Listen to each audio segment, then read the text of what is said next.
So first of all, the reason I didn't say a whole lot about Tim Walz is because the Democrats have showed a willingness to pull a little switcheroo on us. So I don't even know if we're actually going to get Tim Walz out of this campaign. And I think that a lot of us are asking ourselves, well, it's not going to be official until the Democrats actually nominate him, I guess, at their convention next week. So that's the first reason. The second reason is, look, Tim Walz's record is a joke. He's been one of the most far-left radicals in the entire United States government at any level.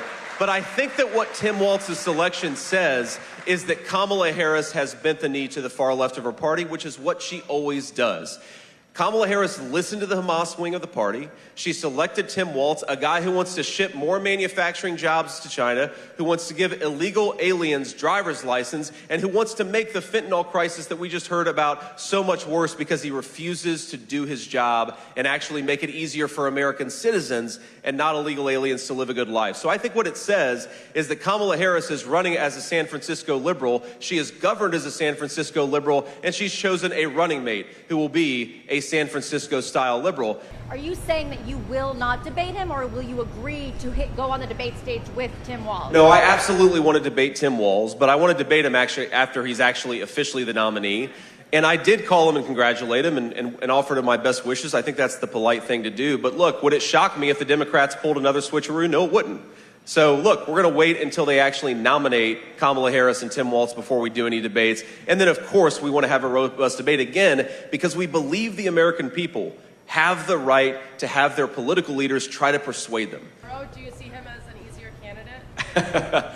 Well, look, the only thing I'll say about Josh Shapiro is I genuinely, there's some fans out here, I genuinely feel bad that for days, maybe even weeks, the guy actually had to run away from his Jewish heritage because of what the Democrats are saying about him. I think that's scandalous and disgraceful.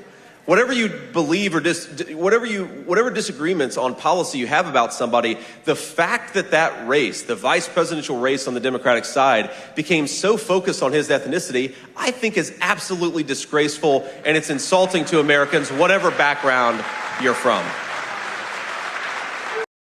Yeah, do you think you have any similarities? You can talk about like common ground that you share with Walz.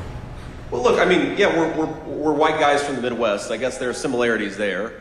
But what's different is the actual ideas about how best to serve people, white, black, or anything else, in the Midwest and everywhere else. But President Trump has shown again and again, as much as the media accused him of being a wild cowboy, President Trump believes in the power of diplomacy. Love a guy or hate a guy, disagree with a foreign leader or agree with him, you've got to be willing to engage in diplomacy. The Kamala Harris approach of saber rattling while the world goes to hell has clearly not worked. We've got a war in the Middle East, we've got a war in Europe, we've got threatened war in East Asia. Kamala Harris's approach has failed. Donald Trump's approach delivered world peace. I think I know who I'm supporting in 2024. One final question. Go ahead, ma'am.